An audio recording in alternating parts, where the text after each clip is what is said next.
There is a trait, neuroticism, which is sensitivity to negative emotion. And that's anxiety and pain, let's say. And people differ in their sensitivity to those at baseline. One of the things that makes people more neurotic, so experience negative emotion, is self-consciousness. And so really what that means is, literally what it means is, the more you think about yourself, the more miserable you are. And so that's worth knowing. So if you're always wondering how the world's treating you, and if you're a victim, and if you're always concerned about your emotional state, you will be miserable, because those concerns are the same thing as being miserable. And so there's that bit of research that bears on this issue, but it's also the case that we know that if you take a stance in life that's predicated on the idea that what you're doing is voluntarily confronting a challenge, then that's completely different psychophysiologically, neurologically, pharmacologically. That's completely different from having a stress thrust upon you.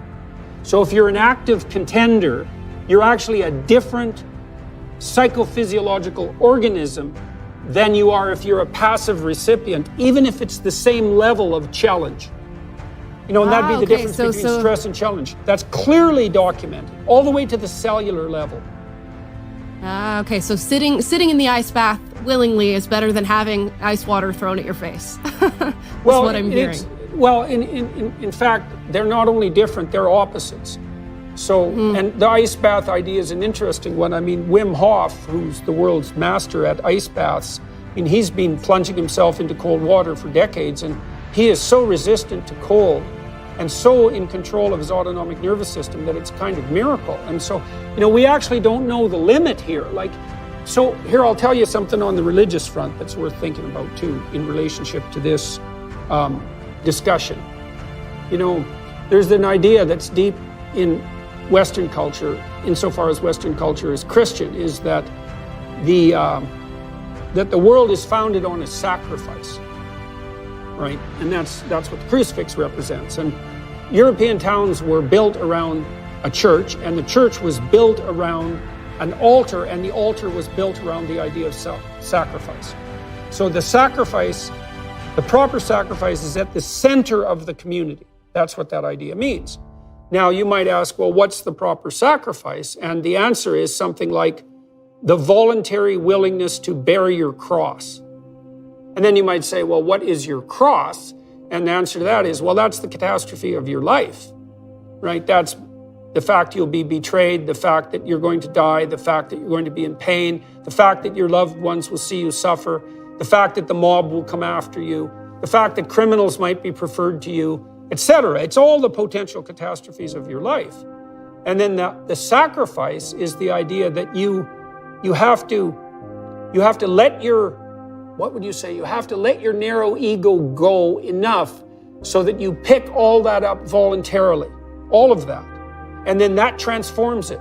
And I think that's literally true. I think that's what all the psychological evidence points to, is that if you adopt a stance of voluntary challenge, even in relationship to tragedy and malevolence, that's the pathway to transcendence, like truly. Yeah, it's interesting. It's interesting that you say that, because my mother, she struggles with borderline personality disorder. And in a lot of the therapy that she's underwent, they talk about this deep attachment to traumatic events, and not only the traumatic events of your own life, but of other people's lives.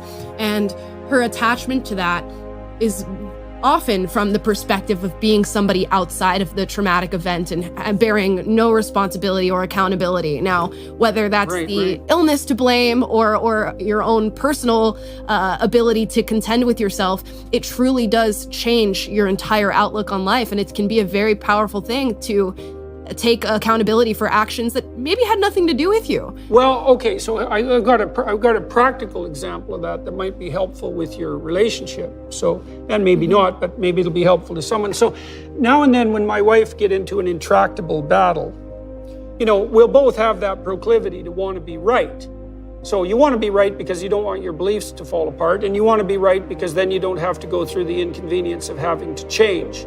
So you have your reasons for wanting to be right. The problem with that is you might not be right, and plus you have to live with this other person, and so you better sort out your differences. I don't think that's compromise, by the way. I think that's joint union in a higher vision. But one of the things we learn to do, if we could pull ourselves away from the fight, because you think things like, well, some of the time I'm wrong, but this time she's definitely in the wrong. And I'm going to make that point. And she feels the same way. And so, then we, come to loggerheads. We learn to leave each other and go into our separate rooms, and then to meditate for some period of time. And here's the meditation. It's like, okay, we're having this stupid argument. Definitely my wife is wrong this time, for sure. But there's some possibility that I've done something stupid sometime in the recent past, or maybe even in the distant past, that made this argument somewhat more likely, somewhat, even though she's mostly wrong. And so what's so interesting about that is if you sit and you ask yourself that, it's like, what did I do imperfectly to increase the probability of this event? You will absolutely get an answer